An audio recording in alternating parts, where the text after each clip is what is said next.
चलिए हम आ गए हम अपने स्क्रीन पर कक्षा 10 का 1.2 का हम मैथ ले चुके हैं। 5 मैथ है। चलिए हम क्वेश्चन को पढ़कर सुना देते हैं आप सबको भी। निम्नलिखित संख्या को अभाज्य गुणनखंड के गुणनफल के रूप में व्यक्त करें। चलिए आप सबको बीच हम व्यक्त करते हैं और कैसे किया जाता है आप भी सीखें और मैं भी सीखें। ठीक है, चलिए हम सोल्व करते हैं बारीकी से, एकदम बेसिक लेवल से सिखाएंगे। चलिए जिसम की है 140 का गुणनफल कि कैसे निकाला जाता है।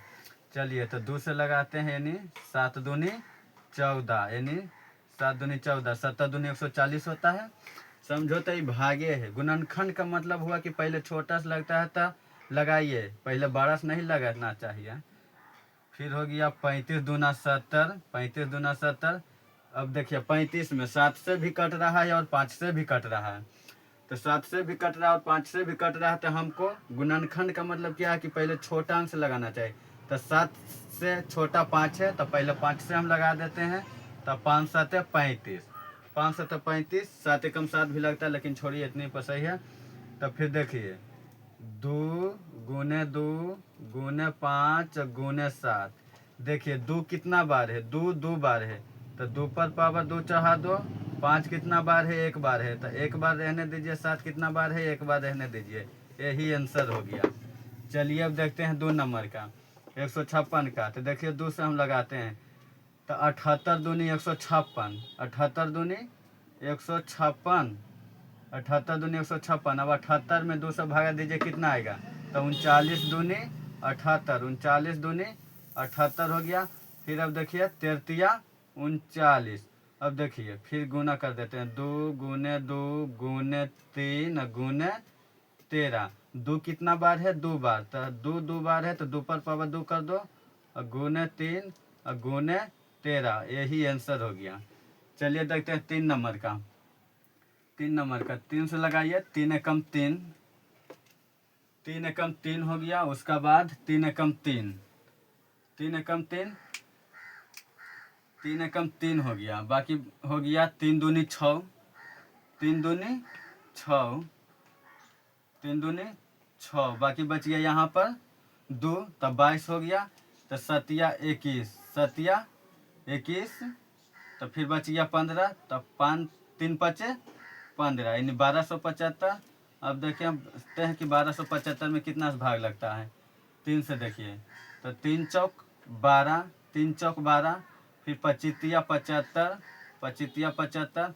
अब देखते हैं 5 से लगाकर, तब 5 8 40, यानी 8, फिर 5 25, 85, 5 425 होता है। तो ठीक है, फिर देखते हैं 5 से, तो 17 5 85। अब कट गया, 17 एकम 17 लगाइए या नहीं लगाइए, बात वही है। तो फिर देखिए कि 3 गुने 3 गुने 5 गुने 5 गुने 17। 3 कितना बार है, 2 बार, तो 3 2 बार है तो 3 पर पावर 2 कर दो, गुना 5 कितना बार है, 2 बार, तो 5 पर पावर 2 कर दो। 17 कितना बार है, 1 बार, तो 17 एक ही बार रहने दीजिए। यही आंसर हो गया। चलिए हम 4 नंबर को देखते हैं।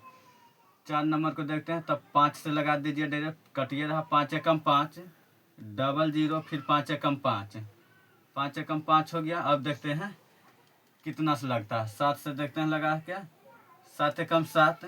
बाकी बच गया यहाँ 3, जिससे 7 एकम 7, 10 में 7 से लगाएंगे तो 3, तो 7 एकम 7, बाकी बच गया 3, तो 30 हो गया।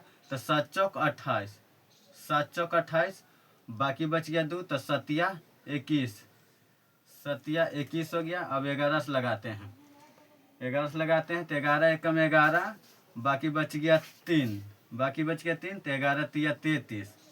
यही अब गुना कर दीजिए, 5 गुने 7 गुने 11 गुने 13, इसका यही आंसर। अब चलिए हम 5 नंबर को देखते हैं। 5 नंबर को देखते हैं, तो चलिए हम 17 से लगाते हैं। तो 17 चौक 68, 17 चौक 68, 74 में से 68 घटाइए तो 6, 17 चौक 68, 17 चौक 68, बाकी 74 में से 68 गया तो 6, तो यानी 62 हो गया। तो 17 51, 17 51, 17 51 हो गया। और 67 19 से, यानी 437, 437। 437 हो गया। तो फिर चलिए देखते हैं 19 से। तो इसका 19 दूनी 38, 19 दूनी 38, यानी 43 में से 38 घटाइए तो कितना बचेगा? 43 में से 38 यानी हो गया 13, 13 में से 8 गया, बच गया 5, खत्म, बाकी उतर गया 7। तो 29 कितना हो गया? 29 ये नहीं कटेगा, 23 से कम 23 कटेगा तो चलो छोड़िए। तो 17 गुने 19 गुने 23, इसका यही आंसर हुआ। आप सबको बीच यही था। और फिर हम अगले वीडियो मिलेंगे संख्या काटने वाला। चलिए ठीक है, जय हिंद जय भारत।